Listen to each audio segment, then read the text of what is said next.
Bueno, en el intermedio en el corte que tuvimos en el medio, me acabo de enterar que se solucionó mi problema de conectividad a internet, así que, dado esto, les confirmo que nuestra próxima clase es el lunes 24 a las 5.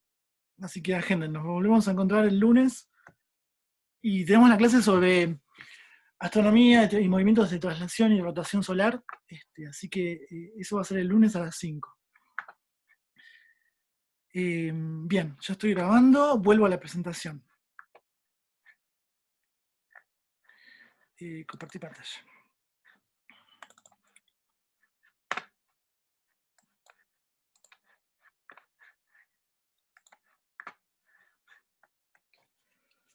Bien, entonces, ahí vamos. ¿Qué es el calor? Es el contenido energético que posee un cuerpo debido al movimiento desordenado de sus moléculas. O sea, toda la materia de este planeta está formada por átomos, los átomos se unen y forman moléculas. Esas moléculas no están quietas, rígidas, sino que presentan movimientos. Hay gran cantidad de movimientos descritos para las moléculas y átomos, pero ese movimiento que tienen la composición de la materia se define como calor o contenido energético. El calor fluye de los cuerpos que se encuentran a mayor temperatura a los de menor temperatura. Se puede, o sea, de alguna forma, definir un flujo de energía calórica, y el flujo siempre va a ser de mayor a menor temperatura, siguiendo un gradiente, ¿sí? Las cosas que están calientes tienden a enfriarse, las cosas que están frías, en contacto con un cuerpo caliente, tienden a calentarse. Ya vamos a ver a través de qué fenómenos se producen estos flujos de calor. La temperatura, o sea, es una medida del calor. Uno puede medir cuánto calor o cuánto no calor a través de la medición de la temperatura, ¿sí? Si yo estoy midiendo el calor, en definitiva estoy midiendo la energía cinética media de las partículas de una sustancia. ¿Por qué? Porque dijimos que el calor es el contenido energético que está definido como la cantidad de movimiento de la materia a la que estoy estudiando, digamos, o sea, a la que estoy definiendo por ese calor. Entonces, mi unidad, digamos, dimensional para medir esa cantidad de calor es la escala de la temperatura. Y después vamos a ver que tenemos instrumentos para medir la temperatura, van a ser los termómetros. Entonces, y para que se produzca, para que haya un flujo calórico, o sea, un desplazamiento de calor de un cuerpo A a un cuerpo B, se requiere que haya una diferencia. Es un gradiente o lo que se define como un delta T, una diferencia de temperaturas, ¿sí? El cuerpo que recibe calor aumenta su temperatura, el que cede disminuye su temperatura. Entonces, calor y temperatura están directamente relacionados, ¿sí? Hasta acá nada nuevo, ¿no? O sea, creo que todos y todas más o menos manejan estos conceptos. De nuevo, esto es un poco repetido, así que voy rapidito. La temperatura es una magnitud física que refleja la cantidad de calor, ya sea de un cuerpo, un objeto, del ambiente. Esto es o sea, dicha magnitud está vinculada a la noción de frío. En realidad lo que uno define como frío es menor temperatura y caliente es mayor temperatura. Así que esto también me imagino que todos más o menos lo manejan. La temperatura está relacionada con la energía interior de un sistema termodinámico, de acuerdo al movimiento de sus partículas, y cuantifica la actividad de las moléculas de la materia. A mayor energía sensible, mayor temperatura, ¿sí?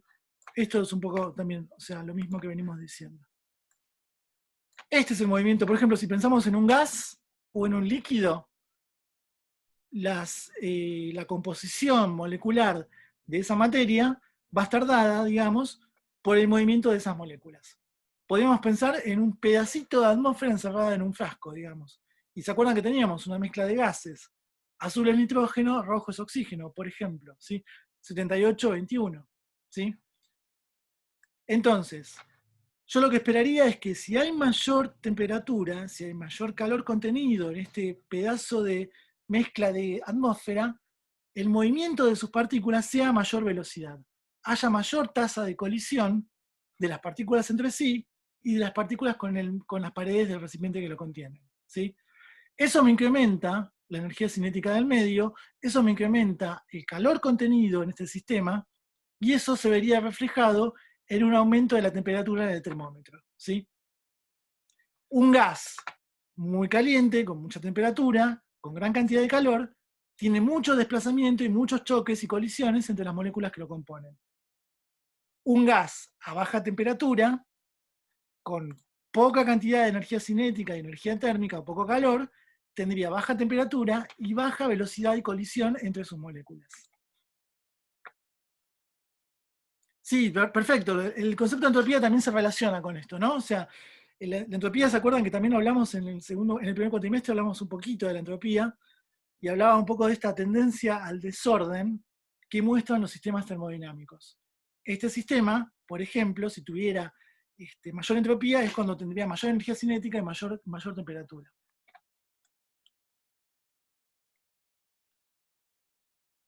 Exacto, ahí está buenísimo el aporte de Carlos. O sea, no me voy a meter con la presión, pero ya que estamos lo metemos.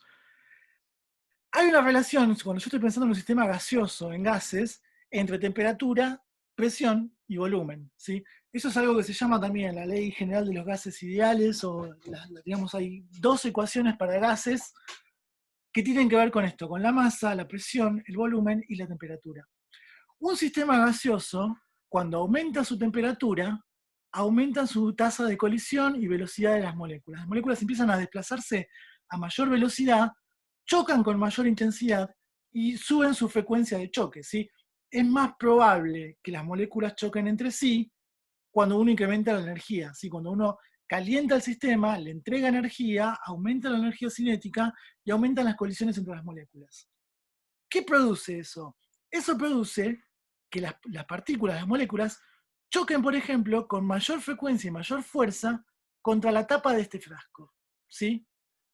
Eso uno lo puede, digamos, medir o detectar como presión atmosférica o presión de este sistema, ¿sí? Los sistemas que tienen alta presión, la alta presión se explica por la mayor frecuencia y velocidad de choque de las moléculas que forman ese sistema, ¿sí? Imagínense, o sea, yo tengo, o sea, una botella de Coca-Cola, por ejemplo, cuando yo la agito o se me cae al piso, incrementa su presión. ¿Por qué? Porque incrementó su velocidad de choque, aumentó su energía cinética, aumentó su entropía de todo el sistema de gas, digamos, de la parte gaseosa. La parte líquida también aumentó su entropía, aumentó su energía cinética y aumentó su frecuencia de choque. Eso hace que se incremente la presión y se produzca, digamos, la descompresión cuando uno la abre, digamos, o sea, que salte todo el líquido, que salga el gas con mayor fuerza, es por un incremento en la presión, producto de un aumento en la entropía y en la energía cinética del sistema, producto de haber movido, digamos, todo el sistema de manera brusca, digamos. Entonces, esto explica el calor del sistema, el incremento de la temperatura. Uy, perdón, a ver quién está en sala de espera, no me enteré. Momento que admitimos a todos y seguimos. Ups, no me está dejando hablar. Acá.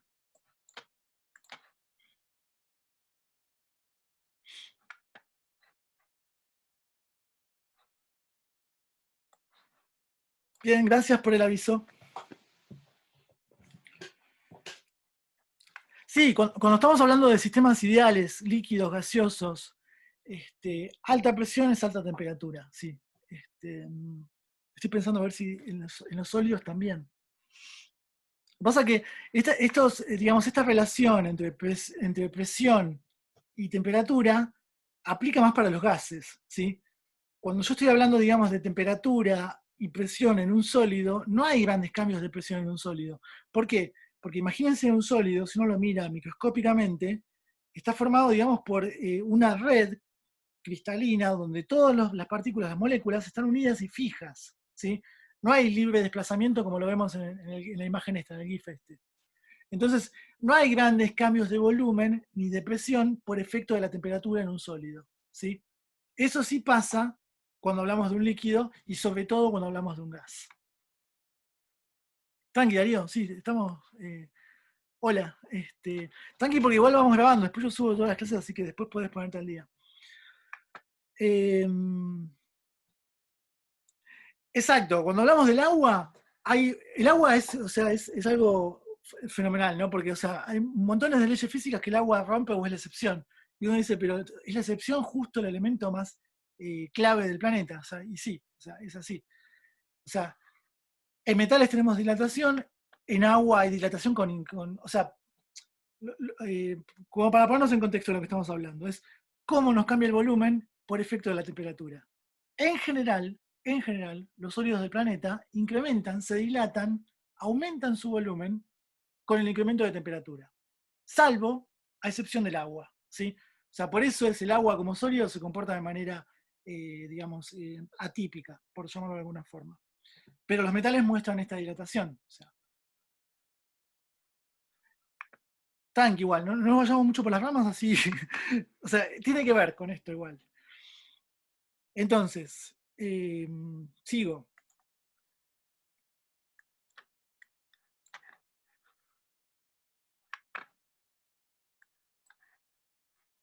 Uy, uy, perdón, ahí está. Ahí. La cantidad de calor, o sea, el calor puede ser, es una medida, digamos, dimensional, física, completamente mensurable. Puede uno medir la cantidad de calor. Este, ¿de qué va a depender la cantidad de calor? Y básicamente de tres variables físicas. La masa, o sea, cuánto tengo yo de materia, digamos, para intercambiar calor. O sea que cuantas más partículas haya en movimiento, mayor será la energía de todas ellas. O sea, no es lo mismo un frasquito con una mezcla gaseosa que una garrafa o que un tanque de 200 toneladas, o sea, de gas. ¿Sí? O sea, la cantidad de energía, la cantidad de calor contenida en cada uno de esos volúmenes determina una cantidad de masa y una cantidad de materia determinada. Poca masa, poca materia, significa poca cantidad de energía. Mayor cantidad de masa va a ser mayor cantidad de energía. La temperatura, o sea, como dijimos, es digamos, la variable dimensional física que nos va a dar una indicación de esa cantidad de calor. O sea, también va a ser crítica para poder calcular la cantidad de calor. Y el calor específico es una variable propia del material o del tipo, digamos, de elemento que estamos estudiando.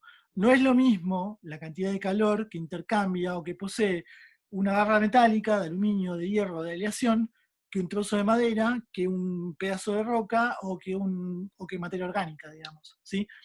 Cada uno de esos tipos de elementos, de materiales, tienen un calor específico asociado. ¿Sí? Es su capacidad de almacenamiento de calor. ¿Sí? Entonces, eso es una propiedad, digamos, intensiva, propia de la naturaleza del objeto que uno esté estudiando o que esté viendo cómo intercambiar su calor. Entonces, la cantidad de calor va a depender de la masa, la temperatura y el calor específico de ese elemento, que es una característica propia de ese elemento.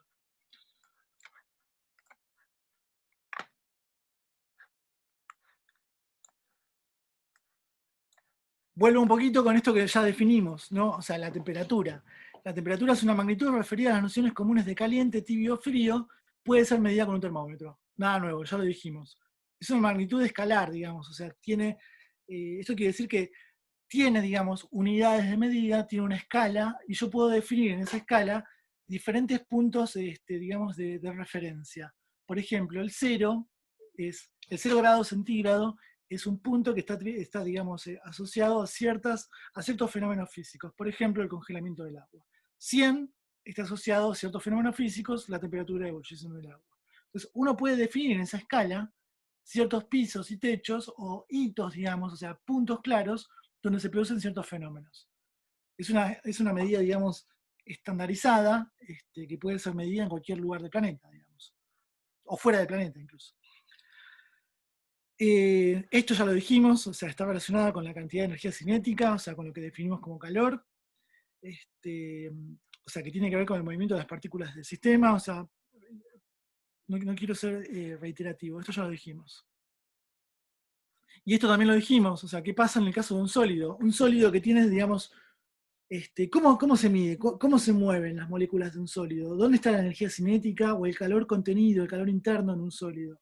Los sólidos, si bien en su red, por ejemplo, si yo pienso, no sé, en un mineral, en una roca, que es una red cristalina, por ejemplo, de iones de silicio, todos unidos entre sí y estáticos, entre comillas. Y por eso es como que el sólido no se deforma, no cambia de forma, no se gasifica, no se vuela, no cambia su volumen. Un sólido tiene volumen estable o fijo. ¿Sí? Eso se explica porque sus moléculas no tiene movimientos o no tiene energía cinética, entre comillas, porque sí tiene energía cinética, ¿sí? Dentro de esa red cristalina, esas partículas tienen movimientos vibratorios, ¿sí? No están estrictamente quietas, ¿sí? Ese movimiento vibratorio en esa red cristalina va a definir un tipo de energía cinética que en definitiva va a estar explicando la cantidad de calor interno contenido por ese sólido. Y eso permite, o podrá ser medido, con un termómetro en una escala termométrica, ¿sí? Los sólidos también tienen temperatura, porque tienen un calor asociado, que está dado por los movimientos en esa red cristalina de sus moléculas.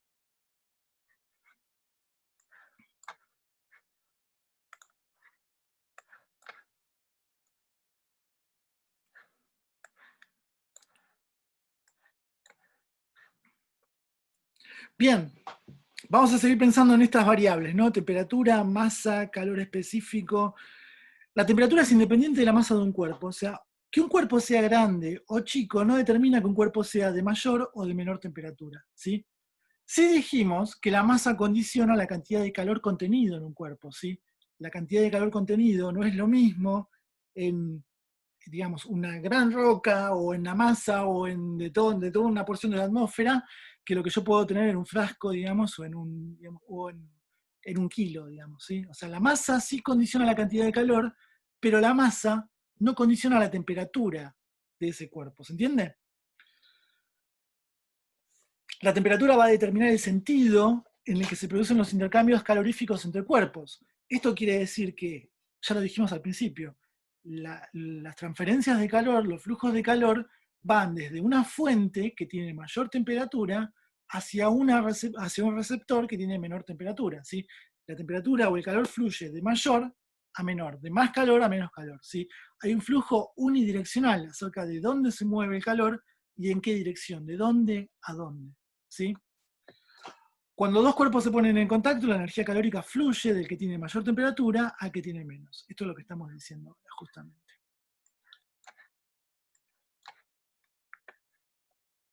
Exacto, sí, en definitiva, o sea, este flujo de calor de mayor a menor temperatura está hablando de una tendencia de un cuerpo de mayor energía cinética con mayor movimiento y mayor cantidad, digamos, de colisiones en sus partículas hacia un sistema con menor energía cinética, ¿sí? Con menor movimiento dentro de su sistema. Y esto es un poco la comparativa, ¿no? De por qué cuando hablamos de temperatura, masa y calor, hay ciertas cosas que dependen y ciertas cosas que no dependen. Nosotros podemos tener de cierto material, cierto elemento, un miligramo, ¿sí? Es un gramo dividido 1000 veces, me quedo con una milésima parte y ahí tengo un miligramo, a 90 grados centígrados. Pensemos, no sé, pongámosle un ejemplo, que sea una placa de aluminio, por ejemplo. Yo tengo un miligramo de aluminio a 90 grados. El calor contenido por ese miligramo es de 0,09 calorías. Las calorías son una unidad de calor, una unidad de energía, ¿sí? Entonces, cuando yo estoy hablando de calorías, estoy hablando de cantidad de calor, cantidad de energía. Ese mismo aluminio, el mismo material, también a 90 grados, pero ahora es un gramo, ese gramo contiene 90 calorías. Y si paso a un kilo de aluminio, el mismo material, ahora tengo 90.000 calorías contenidas y también está a 90 grados, ¿sí? Esto es porque el aluminio tiene un calor específico que es el mismo en un miligramo que en un gramo que en un kilogramo. Es una propiedad intensiva, no depende de la masa. Es una propiedad eh, propia del aluminio digamos, como elemento, ¿sí? Entonces, la cantidad de calor contenido va a depender de la masa. No es lo mismo la cantidad de calor contenido en un miligramo que en un gramo que en un kilo. La temperatura no depende de la masa. Yo puedo tener a 90 grados un miligramo, un gramo o un kilo, ¿sí? Así que con eso es un poco la integración entre masa, calor específico, temperatura y cantidad de calor. No, el que tiene más energía, acá Leo pregunta, en ese caso, ¿cuál de los tres tiene más energía? ¿El más chico? Díganme ustedes, ahora, ¿a ustedes qué les parece? ¿Cuál tiene mayor cantidad de energía?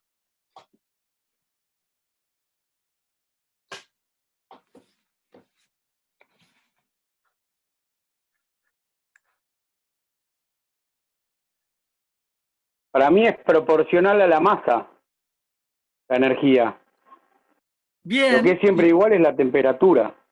correcto. Yo estoy de acuerdo con Rodrigo, porque Rodrigo está planteando algo que ya dijimos.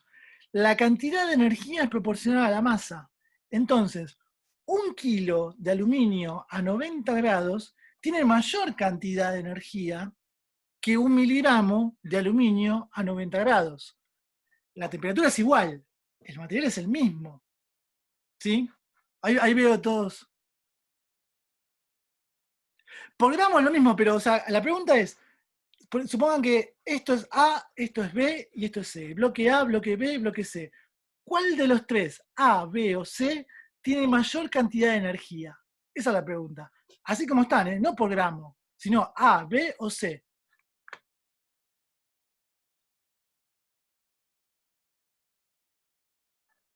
Bien, Está bien, bien. escrito en la diapositiva. El más grande tiene 90.000 calorías.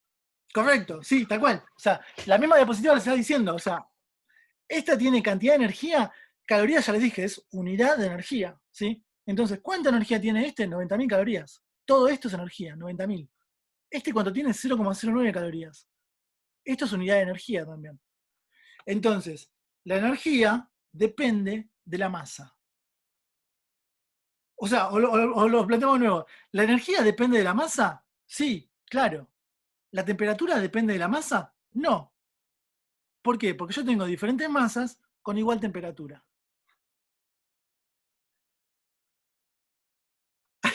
Estoy leyendo todos los C en el chat. Perfecto, sí, bien. Entonces, Claro, profe, sería que el que tiene más masa necesita más energía para poder llegar a esa temperatura. eso sí es cierto, ¿O claro. no? Exacto. No. Eso también es cierto, es otra forma de pensarlo. Para alcanzar 90, supongan que estamos a 0 grados, o sea, están los 3 bloques de aluminio, el de 1 miligramo, 1 gramo y 1 kilo, a la intemperie, a 0 grados. Y yo los quiero llevar a 90 grados, a los tres. La cantidad de energía necesaria para que este cuerpo alcance 90 grados no va a ser exactamente la misma para que este cuerpo alcance los 90 grados. ¿Sí? O sea, Es la famosa inercia. exacto, exacto, tiene que ver con eso también. O sea, no es lo mismo calentar 1 kilo de aluminio que calentar 1 miligramo de aluminio. La cantidad de energía necesaria para poder efectuar esa acción termodinámica es dependiente de la masa, de nuevo. O sea, entonces, la energía necesaria para calentar 1 kilo es absorbida por ese kilo de aluminio y es contenida por ese kilo de aluminio. Entonces, ahora el kilo de aluminio contiene 90.000 calorías, mientras que el miligramo de aluminio tiene 0,09 calorías. ¿Sí? Perdón, a ver que tengo gente en sala de espera. Sí, pues sabés que no me aparece el Chino Rosas en sala de espera. A ver, vamos a esperarlo un ratito, pero no. Decirle que vuelva a intentar, Martín, a ver si se desconecta y vuelve a entrar. Porque acá no me aparece, por lo menos. Hola, profe. Donde me hace ruido, probablemente tengo mal algún concepto.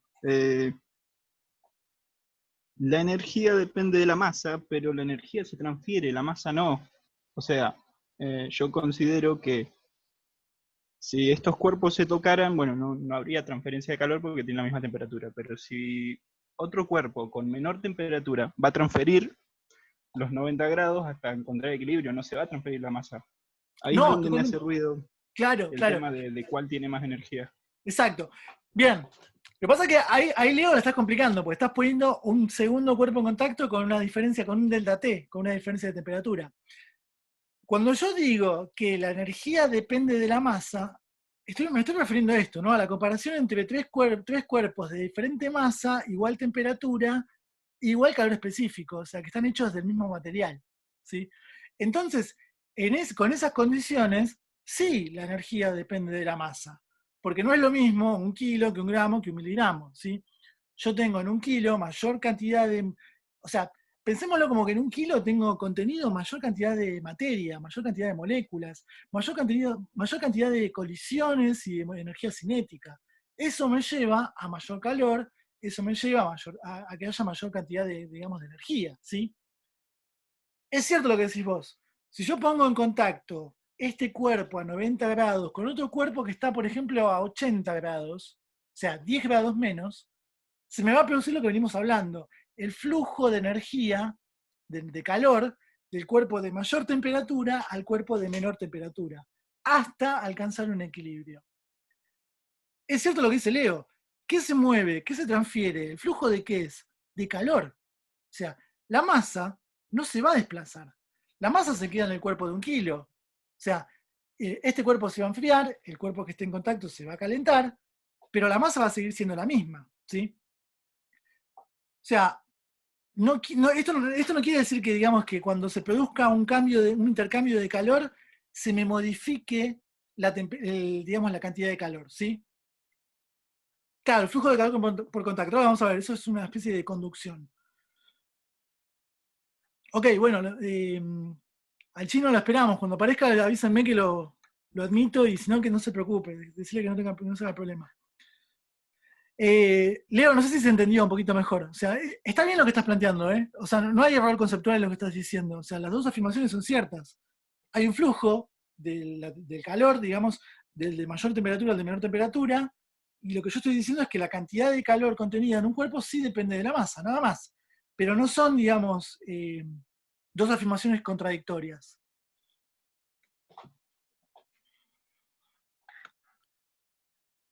Bien, sigo.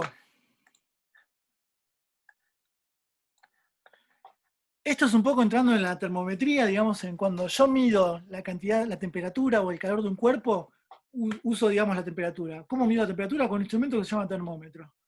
Les hablé del punto de congelación y de ebullición del agua destilada, o sea que son como dos puntos arbitrarios, pero convención, que se utilizan para definir la escala centígrada, por ejemplo. Y, o sea, la escala, nosotros acá en nuestro sistema usamos principalmente la Celsius o centígrada, pero bueno, por supuesto están la Fahrenheit y la absoluta o Kelvin, serían como las otras dos escalas termométricas, para medir temperatura, para conocer el estado de calor de un cuerpo. Esto también lo voy a pasar muy rápido, la escala Celsius o centígrada de 0 a 100, o sea, por supuesto tenemos por debajo de 0, por encima de 100, ¿no?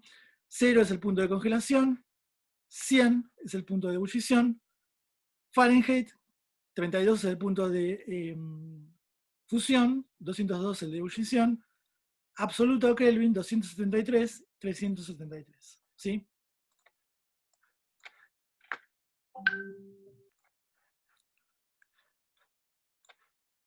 Hay ciertas diferencias en estas escalas termométricas. 1 grado Celsius es equivalente a 1 grado Kelvin. Esto quiere decir que simplemente Celsius y Kelvin lo que hacen es mover la escala graduada, ¿sí? Donde es 0 en Kelvin es 273, pero si yo hago 10 grados hacia arriba en aumento, son equivalentes a 10 grados en aumento en la escala Kelvin, ¿sí? ¿Se entiende?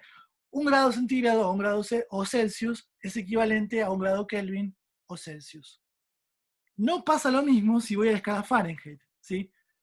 1 grado centígrado, que es igual a 1 grado Kelvin, no es necesariamente igual, no es en realidad igual a 1 grado Fahrenheit, ¿sí? Hay fórmulas, digamos, para convertir de una escala a la otra. O sea, después chusméenlas, no voy a entrar en mucho detalle. Fórmulas, digamos, para convertir, por ejemplo, de Fahrenheit a Celsius. Acá lo que hago es poner la temperatura en Fahrenheit. Por ejemplo, 50 grados Fahrenheit son 10 grados centígrados, ¿sí? Lo que hago es utilizar esta fórmula, 50 menos 32 por 5 dividido 9. Y eso me da 10. Esta es la fórmula inversa. Puedo convertir grados centígrados a grados Fahrenheit. 10 grados centígrados por 9 dividido 5 más 32 y me dan 50 grados Fahrenheit, ¿sí? 10 grados son 50 Fahrenheit.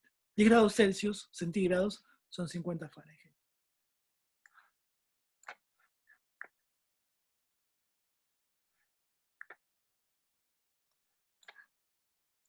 Claro, sí, ahí Juan Pablo en el chat está diciendo, menos 273 es el cero absoluto, exacto. Es la temperatura más baja alcanzada o conseguida, digamos.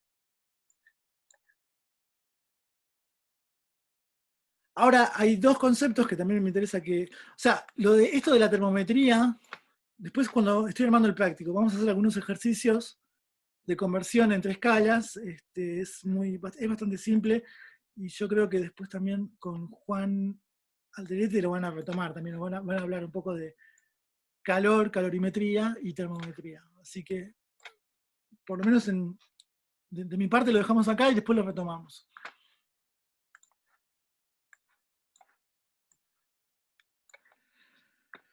Hay dos tipos de calores o conceptos a definir importantes. El calor sensible, que es el estado calórico cuya variación de nivel puede determinarse mediante un termómetro, que es sensible a ella. El calor sensible es el calor que uno puede medir los cambios con cambios en el termómetro, ¿sí? Ahora vamos a ver con un ejemplo para que se entienda mejor. Y el calor latente es aquel que es agregado o sustraído a una sustancia que no origina cambio en la temperatura. Ocurre, por ejemplo, en los cambios de estado, de la ebullición del agua, en la ebullición a 100 grados, y se consume la acción de transformación física. Ahora vamos a ver esto. Yo me imagino que todos o todas en algún momento lo habrán visto. Esto es una curva de calentamiento, se llama, ¿sí?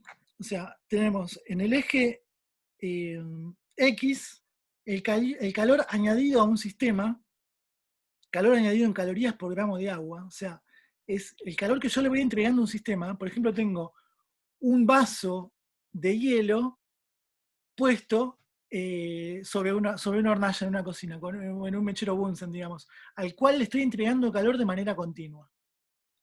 En I tengo mi escala termométrica, mi temperatura, ¿sí? Entonces, yo arranco, por ejemplo, con un hielo que está a menos 10 grados. Acá no figura, ¿no? Pero pues, supongamos que este es un menos 10.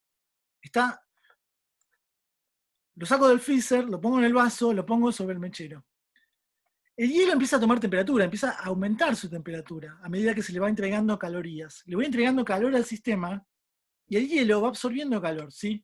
Eso produce un incremento en la temperatura. Esto es esta subida, ¿sí? Pasa que este hielo está siempre como hielo, entonces todavía no se empezó a derretir, está incrementando su temperatura como hielo, no se produce el cambio de estado, ¿sí? Perdón, yo les dije menos 10, pero acá en la escala figura menos 20. O sea, el hielo está a menos 20. Lo saco del freezer. O sea, los freezers congelan a menos 20. Le empiezo a entregar calor, empieza a aumentar su temperatura, hasta que llego al cero. ¿Sí? Pasa de menos 20 a 0. Esta pendiente, este cambio de temperatura con el incremento de calor, con el entregarle calor, es el intercambio de calor sensible. ¿Sí?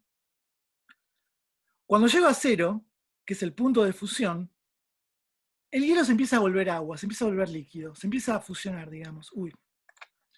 Ups. Se empieza a volver, empieza a convertirse de estado, cambia su estado de agregación. ¿Sí? Entonces pasamos de sólido a líquido. ¿Qué pasa? Durante todo el pasaje de sólido a líquido, en el cambio de estado no se produce incremento de la temperatura. La temperatura se mantiene constante. ¿Ven que se plancha acá esto? Se mantiene en 0. No quiere decir que no le estemos entregando calor al sistema. Uno lo que está haciendo es entregar calor de manera continua, ¿sí?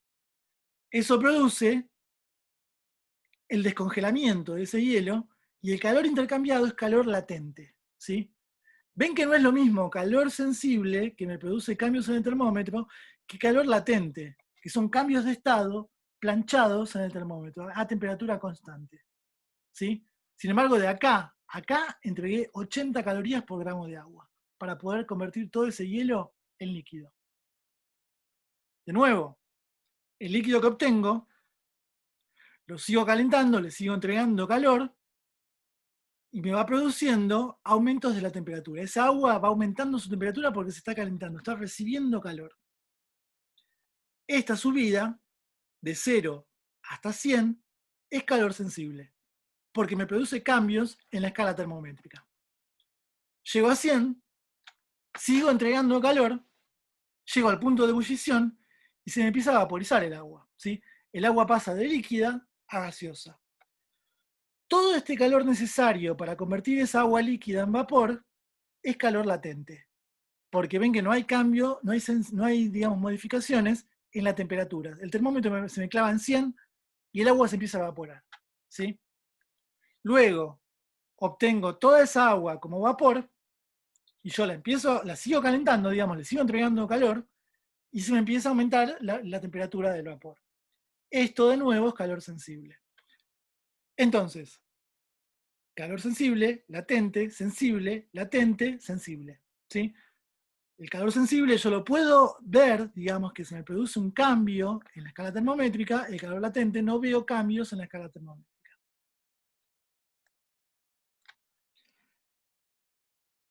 Bien.